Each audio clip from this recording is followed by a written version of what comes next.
Hey, Alsa Tara Porter here, and I have had a question. It's crazy. I've had at least a half a dozen emails today from people asking me for suggestions on waking up early. They're really struggling to wake up early. I don't know what's in the air right now, but everyone wants to wake up early and can't. So I can totally relate to this. I've been there, done that, had the struggles, and I'm in a place now where it's actually easier for me to wake up. Now that I've said that tomorrow, it's going to be super hard, right? That's how it always rolls. Announcers jinx. So anyway, I wanted to share with you some of my suggestions for waking up at a better time. Okay, so first off, I want you to take the time that you want to wake up, and I want you to rewind about 9 hours. Okay, 9 hours, and set a goal to be in bed 9 hours before when you want to wake up. Let's define what in bed means. In bed means that all the lights are out in your room. Our minds are so sensitive to light, and it really interferes with our sleep cycles. That's why a lot of people have had trouble lately. We're on our phones, that bright light flashing in our eyes until late at night. So we've heard all the people telling us to turn off our lights. So you already know this. But I'm going to tell you it again, turn it off. But here's a tip. Here's my hack for this. I use the Kindle app. I put it on a black background, and I turn the brightness all the way down. So this is barely shining in my eyes. I mean, look at it right now. You can hardly read that text, right? And so I lay in bed, and I have my giant 6+ speaking up, whatever. And I'm reading my book, and then I just fall asleep, and I usually drop it, and I'm out. It doesn't take that long. Sometimes it does take long. Also, it depends on what book I'm reading.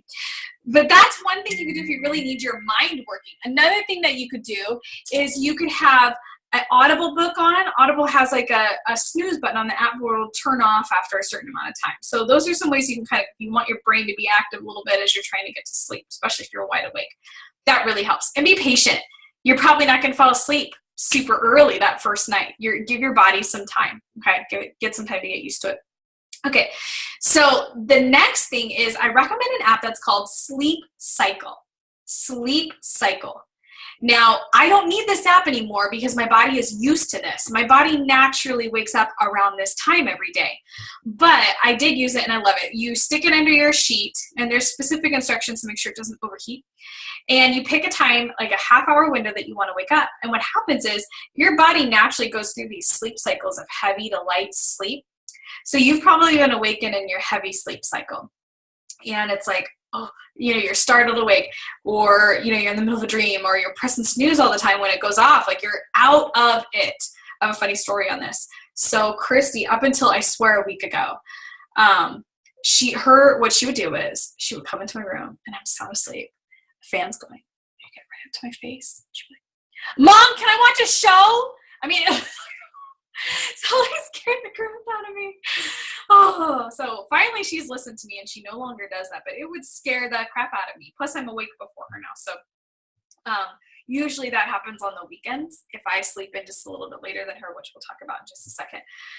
It happened for the longest time when I wasn't waking up early, and I would just wake up so grumpy and so jerky to my family. So that's another reason why I love to wake up earlier than them. I wake up 2 hours before them. Much happier. We'll go over that in a sec. So the other thing about sleep cycle is it also wakes you up softly. So it's like, right? It's a very soft song that plays that gets progressively louder, which I also like because usually by morning time, 2 children have made it into my bed, and I don't want to wake them up. I don't want to wake the beast. So it's very soft, and I can turn it off in time because, again, I'm in my lightest sleep cycle. So I think that really helps. All right, so next up, let's talk about when you're actually up. Pre-workout drink is where it's at for me because I'm still groggy. I'm still tired. I'm just getting up, and I'm in good faith that my pre-workout drink will help. Now, I do one that I trust that has good ingredients. There's a lot of garbage pre-workout drinks out there. So if you do one, don't do a crappy one. Mine doesn't make me necessarily jittery, but I do feel it waking me up, and it gets my pulse a little faster, and I'm able to get up and I work out.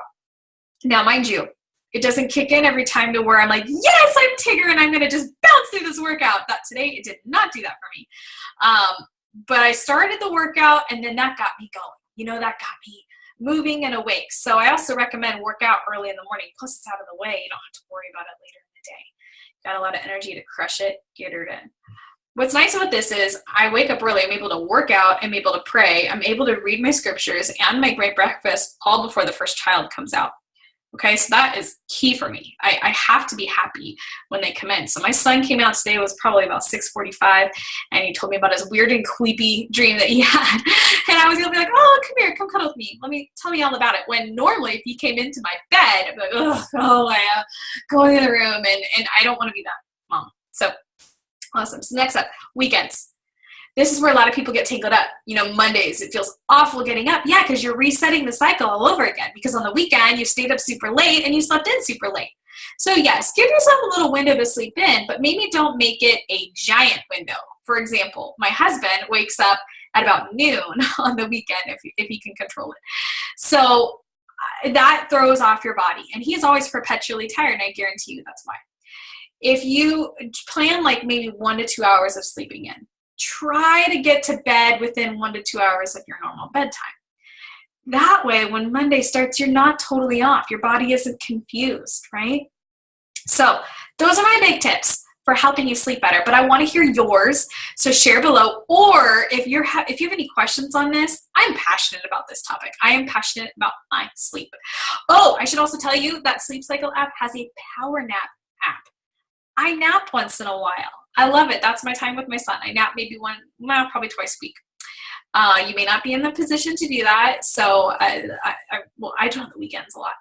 But that's a great app to make sure you're not sleeping a ton or oversleeping to where you're groggy all day. Love the Power Nap app. Say that 10 times fast. All right, those are my tips. Share below yours. Bye, y'all.